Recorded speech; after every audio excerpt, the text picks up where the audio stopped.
Hello everyone, আসসালামু আলাইকুম। Welcome to my channel lavender blue blog. সবাই কেমন আছেন? আশা করছি সবাই অনেক ভালো আছেন। আমিও ভালো আছি আলহামদুলিল্লাহ। আজকের ভিডিওতে একটা খুবই মজার রেসিপি আমি শেয়ার করব। রেসিপিটা অনেক ইজি এবং দেখতে একটু ইন্টারেস্টিং, দেখতে একটু ভিন্ন রকমের আর সুন্দর মজার। রেসিপিটা আমার পছন্দ। সো আমি এটা বানাবো আসলে মেনলি তাবিনের জন্য, ও খেতে চেয়েছি সেই জন্য আমি এটা বানাবো আর ভাবলাম তাহলে শেয়ার করি। এটা হচ্ছে নাসি গোরেং পাতায়া, রেসিপিটার নাম। নাসি গোরেং হচ্ছে ফ্রাইড রাইস। মালয়েশিয়াতে অনেক টাইপের ফ্রাইড রাইস পাওয়া যায়, মানে ফ্রাইড রাইস খুবই কমন এবং খুবই পপুলার একটা ডিশ। তো ওদের নাসি গোরেং মানে হচ্ছে ফ্রাইড রাইস, নাসি গোরেং কাম্পুং, নাসি গোরেং চায়না, নাসি গোরেং পাতায়া, নাসি গোরেং আয়াম, নাসি গোরেং অনেক টাইপের আছে। তো এই নাসি গোরেং এ ডিফারেন্ট টাইপের জন্য ডিফারেন্ট ফ্লেভার ইউজ করা হয়, সেজন্য ডিফারেন্ট নাম। তো আপনারা চাইলে আমি একটা করে শেয়ার করতে পারি বিভিন্ন টাইপের নাসি গোরেং। তো আজকে আমি যে নাসি গোরেংটা দেখাবো সেটার নাম হচ্ছে নাসি গোরেং পাতায়া। তো এটা কিভাবে বানাতে হয় সেটাই আমি আপনাদেরকে ভিডিওতে শেয়ার করব। আর এটা একটু ইন্টারেস্টিং, সেই জন্য ভাবলাম যে ফার্স্ট এই রেসিপিটাই শেয়ার করি। তো লেটস স্টার্ট। সো প্রথমেই দেখে নিই এটা রান্না করতে আমার কী লাগবে। এটার জন্য চিকেন ব্রেস্ট লাগবে। সো চিকেন ব্রেস্ট এখন কেটে নেব। গাজর লাগবে আর ওই লাল বড় মরিচটা। সবজি ডিপেন্ড করে আপনি কি দিবেন, আপনার প্রয়োজন মতো, আপনার ইচ্ছা মতো যেসব সবজি আপনার ভালো লাগে যে কোনো সবজি আপনি এটা ইউজ করতে পারেন। আর হচ্ছে বাঁধাকপি দেব। সবজির মধ্যে আমি দেবো বাঁধাকপি আর গাজর আর ওই যে ওই মরিচটা। আর ডিমটা আমি পরে ইউজ করব, ডিমটা আমার পরে লাগবে। আর শসা আর টমেটো দেবো অ্যাজ এ লাইক সালাদ হিসাবে, এটা আমি রান্নার সময় ইউজ করব না। আর হচ্ছে আর সসের মধ্যে লাগবে হচ্ছে আমার লবণ লাগবে, sauce oyster sauce, soya sauce আর ব্ল্যাক পেপার লাগবে। আর হচ্ছে এটা সিসিমি অয়েল। সিসিমি অয়েলটা অপশনাল, চাইলে দিতে পারেন, না চাইলে না দিলেও অসুবিধা নাই। এটা জাস্ট ফ্লেভারের জন্য। সিসিমি অয়েলের ফ্লেভারটা আমার খুব ভালো লাগে, এই জন্য আমি ইউজ করব। আমার ভালো লাগে মিন্স তাবিনেরও ভালো লাগে, আমারও ভালো লাগে, দুজনেরই ভালো লাগে। তো এই জন্য আমি এটা সিসিমি অয়েল দেবো। সবার শেষে ধনিয়া পাতা দিলে ভালো হয়। আমার ধনিয়া পাতা ফ্রিজে আছে, বের করতে হবে। ধনিয়া পাতাটা আমি দিব। তো এই হচ্ছে লাগবে আমার নাসি গোরেং বানাতে, জাস্ট লাইক ফ্রাইড রাইস। আপনি আপনার পছন্দ মতো যে কোনোভাবে ফ্রাইড রাইসটা বানিয়ে নেবেন। তো আমি আমার মতো করে বানাবো, তো সেটাই দেখবো। এবং ফ্রাইড রাইসের পরে ডিমটা কীভাবে আমি ইউজ করব এটাই হচ্ছে একটা মজার বিষয়, সেটাই আমি আপনাদেরকে এই ভিডিওতে দেখাবো। তো ফার্স্টে আমি সবজিগুলো আর চিকেনটা কেটে নিই, তারপরে আমি আবারও দেখাচ্ছি। ওকে,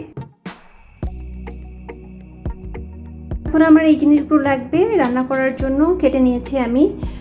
সবজি হচ্ছে দেবো বাঁধাকপি আর গাজরটাই দেবো সবজির জন্য। আর চিংড়ি মাছ দেবো, দেখলাম যে চিংড়ি মাছও পছন্দ করে, তাই একটু চিংড়ি মাছ নিয়ে নিয়েছি। আর হচ্ছে মাংস। আর এখন আমি রান্না করব। So let's start. রান্নাতে প্রথমে আমি অলিভ অয়েল দিয়ে দিচ্ছি। আচ্ছা, আমি পেঁয়াজটা দিয়ে দেবো।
নাসি গোরিং পাতার সবচেয়ে ইম্পর্টেন্ট পার্ট হচ্ছে এই পার্টটা। সো এখন আমি ডিমটাকে রেডি করছি।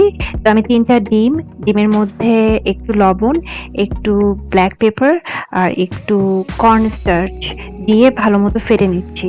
আচ্ছা, কর্ন স্টার্চ দেওয়ার উদ্দেশ্য হচ্ছে এটাই যে ডিমটা যখন আপনি গরম তেলের মধ্যে দিবেন, ডিমটা খুব যেন তাড়াতাড়ি শক্ত হয়ে না যায়। কর্ন স্টার্চ দিলে যেটা হয়, ডিমটা একটু মানে খুব তাড়াতাড়ি ড্রাই হয়ে যায় না এবং শক্ত হয়ে যায় না। আ এই এই ২ টা জিনিস না হওয়ার কারণে ডিমটাতে যখন আপনি ভাত দিয়ে ডিমটাকে র‍্যাপ করার চেষ্টা করবেন, ভাতের মধ্যে ডিমটাকে র‍্যাপ করার চেষ্টা করবেন, কাজটা আপনি সুন্দরভাবে করতে পারবেন। তো এইজন্য একটু কর্ন স্টার্চ দিলে ভালো।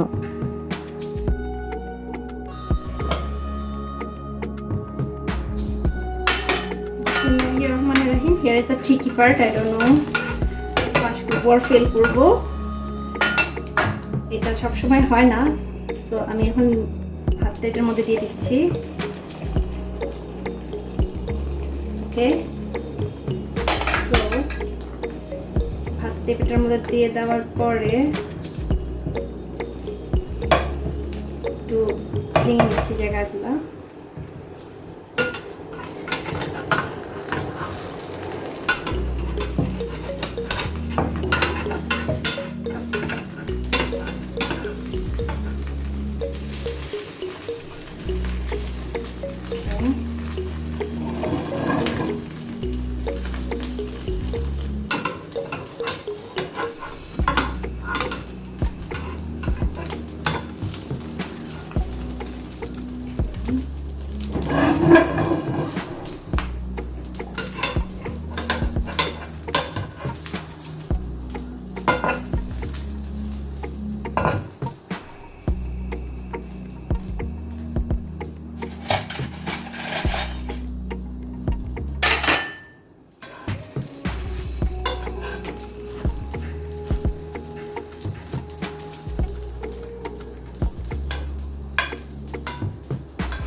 চাপ দিলেই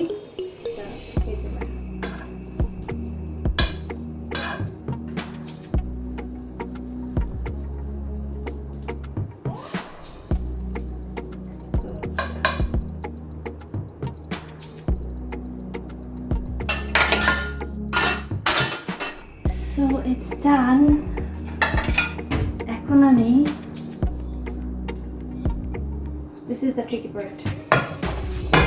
ওকে, এরকম করে বিসমিল্লাহিররহমানিররহিম। I don't know what will come up. Yeah, here it is. এখন আমি একটু ডেকোরেশন করব, ডেকোরেশন করে ফাইনাল লুক দেখাবো।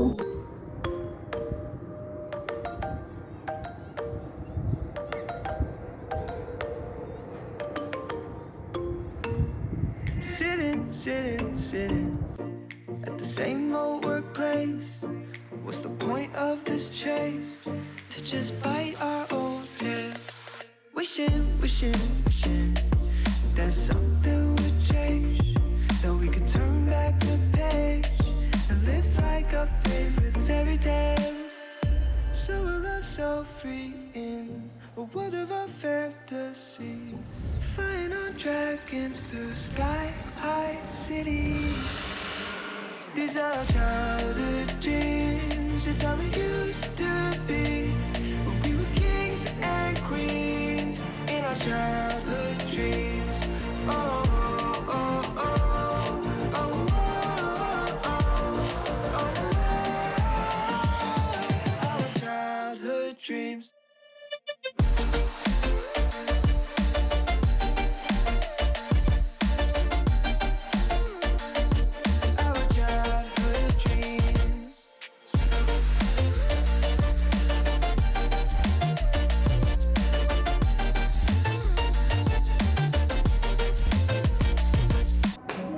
আশা করছি আমার রেসিপিটা আপনাদের ভালো লেগেছে। যদি ভালো লাগে কাইন্ডলি জানাবেন। আর তাবিন এখন খাচ্ছে, ও বলছে এটা অনেক মজা হয়েছে।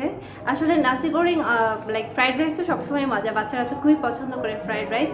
তো এই ফ্রাইড রাইসে যদি একটু ডিমের মধ্যে টেকনিক করে ভাতটা ডিমের মধ্যে ভরে সুন্দর করে সাজিয়ে যদি দেওয়া হয় বাচ্চাদেরকে, বাচ্চারা অবশ্যই খাবে। অনেক বাচ্চা আছে ভেজিটেবলস খেতে চায় না, তো ওদেরকে যদি এই চিংড়ি মাছ, তারপরে মাংস, তারপর ভেজিটেবলস সব কিছু মজা করে বানিয়ে তারপরে যদি একটু ডিমের মধ্যে ভরে ওদেরকে দেওয়া হয়, তো ওরা দেখেও খুশি হবে যে ডিমের ভিতরে ভাত, এটা দেখে ওরাও মজা পাবে। এবং আমার ধারণা ওরা খাবে, কারণ তাবিন ইউজুয়ালি ভেজিটেবলস খেতে চায় না। তো দেখা যায় যে আমি যখন নাসি গোরেং বানিয়ে ওকে দেই, তখন ও পুরো ভেজিটেবলস সেটা যেটাই দেই সেটাই ও খায়। তো এই জন্য আমার নাসি গোরেংটা খুব বানানো হয় বাসায়। তো আপনারাও ট্রাই করে দেখতে পারেন আপনাদের বাচ্চাদের জন্য। বাচ্চারা বড় সবাই আসলে এটা পছন্দ করবে, কারণ এটা খেতে আসলে অনেক মজা এবং দেখতে অনেক ইন্টারেস্টিং। তো আশা করছি আপনাদের ভালো লেগেছে। ভালো লাগলে কাইন্ডলি আমার চ্যানেলটি সাবস্ক্রাইব করবেন, লাইক দিবেন, এবং আপনার ফ্রেন্ডস অ্যান্ড ফ্যামিলির সাথে যদি মনে করেন যে কারো কাজে লাগবে তাহলে আপনি শেয়ার করবেন। ওকে, আজকের জন্য এখানেই শেষ। ধন্যবাদ, সবাই ভালো থাকবেন, বাই।